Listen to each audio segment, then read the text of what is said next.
Hi everybody, it's Mrs. Robbins and Griffey back with another story. Today we're going to read The Principal's New Clothes. With this story you can compare and contrast Mrs. Veldman, our very own principal, to Mr. Bundy, who is the principal of PS 88.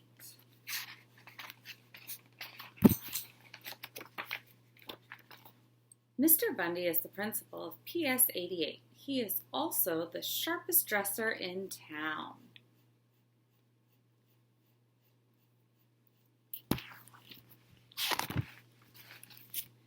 His students never miss a day of school. They like to see what he is wearing. "Looking good, Mr. B," they always say. Mr. Bundy has so many clothes. He can go a whole month and not wear the same suit twice. Sometimes he changes at lunchtime just to show off.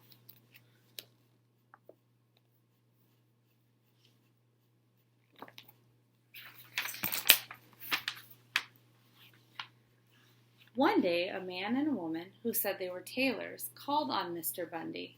Their card said, "Moe and Ivy, we make suits that suit you fine." But they were not really tailors. They were tricksters. "Greetings, Mr. B," said Ivy. "How would you like to buy an amazing, one-of-a-kind suit?" "I have so many suits already," said Mr. Bundy. "Ah, but this is no ordinary suit," said Moe. "It has special powers."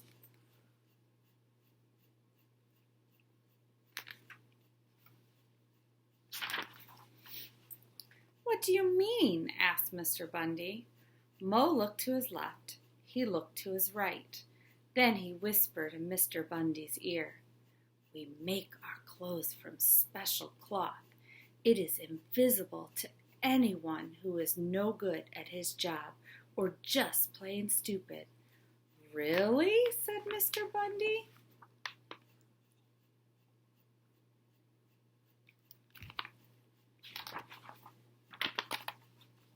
"Yes," said Ivy. "Not only will you look great, but you can find out if anyone in your school is no good at his job or stupid." "That is amazing," cried Mr. Bundy. "Now if you'll take off your jacket and lift up your arms, sir," said Ivy, grinning, "we will take your measurements." "We will also take your money," mumbled Moe.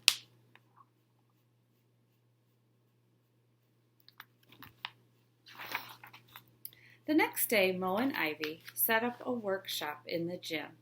It was not long before the whole school heard about the amazing cloth and wanted to see it. Students asked to be excused to get a drink of water. Then they ran to the gym to peek. Teachers said they were going next door to borrow chalk. Then they ran to the gym too. But no one could see a thing.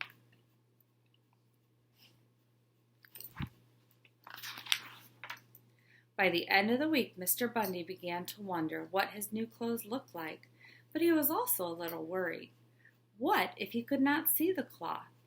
So he sent his vice principal, Miss Moore, to have a look.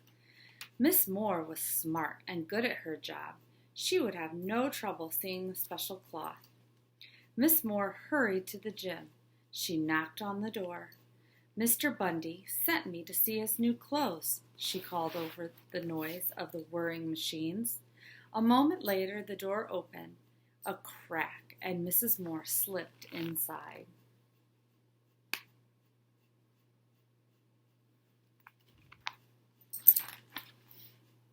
"What do you think?" asked Moe. "Have you ever seen anything like it?" Poor Miss Moore! She could not see a thing. "Can it be that I am stupid or unfit for my job?" she wondered. "I've tried so hard to be a good vice principal." She took off her glasses, wiped them, and looked again. But it was no use. Miss Moore had to think fast. If she told the truth, she might get fired. It's beautiful," she said. "I'm going to tell Mr. Bundy right now how much I like his new clothes."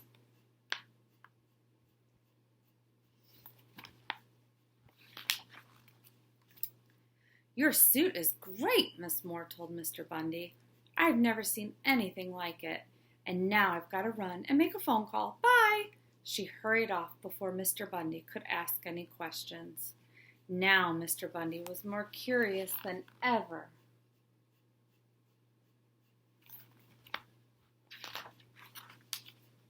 He stopped Roger in the hall.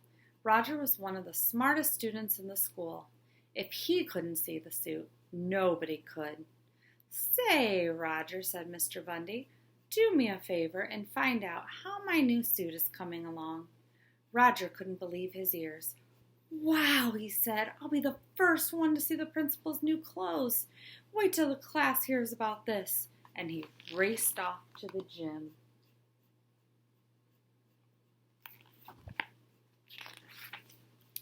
The door was still open, so Roger peeked inside. He could see Mo and Ivy at their sewing machines hard at work, but he could not see the cloth. "Oh no," Roger thought. "If Mrs. Feeney finds out I can't see this cloth, she'll say I'm stupid. She'll fail me for sure." On the way back to his class, Roger poked his head into Mr. Bundy's office. "Super suit," he said. "What does it look like?" asked Mr. Bundy. "I can't stop now, Mr. B. Mrs. Feeney is giving a test, and I wouldn't want to miss it."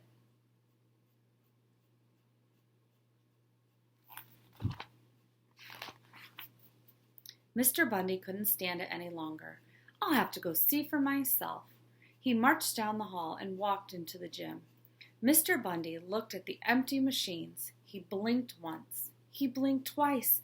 He began to tremble. "How can this be?" he wondered. "Am I really no good at my job?" "Is there anything wrong?" asked Ivy. "Oh, no," said Mr. Bundy. "The suit it's fantastic. I can hardly wait to try it on."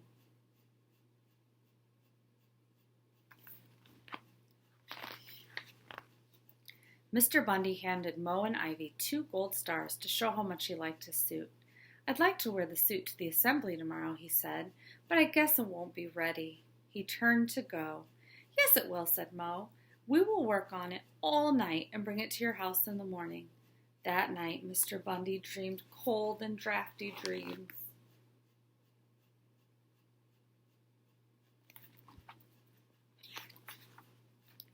Early the next morning, Mo and Ivy appeared, holding their empty hangers in the air. Ivy waited in the other room while Mo helped Mr. Bundy put on his new clothes. "You must be careful stepping into the pants," he said. "This cloth is very delicate."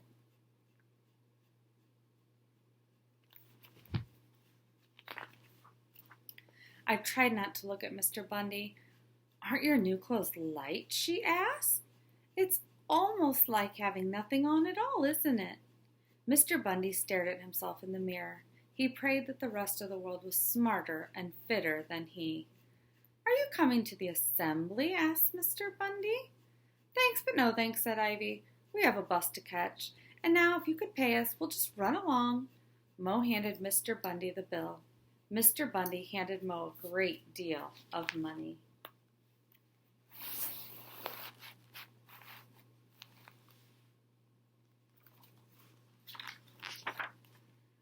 On the way to school, Mr. Bundy's neighbors all raved about the clothes they did not see.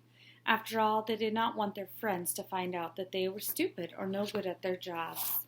Mr. Bundy walked into the auditorium. As he walked down the aisle, he could hear whispers all around him. Mr. Bundy thought he must be the only stupid person in town.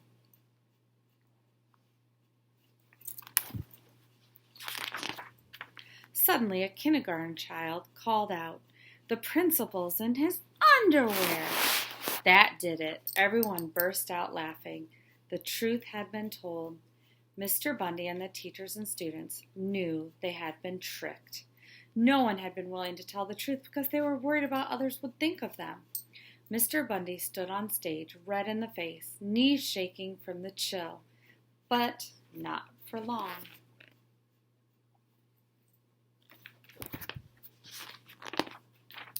The kids and teachers wanted to help Mr. Bundy. They began passing up shirts and sweatpants, jackets and ties and caps. Soon, Mr. Bundy had a new suit. "Looking good, Mr. B," called Roger from the back row. "Mr. Bundy," called the kindergarten child up onto the stage. He shook her hand and gave her a gold star. "Thank you for telling the truth, Alice," he said. Everyone cheered. They knew Mr. Bundy was smart and good at his job, and they all agreed.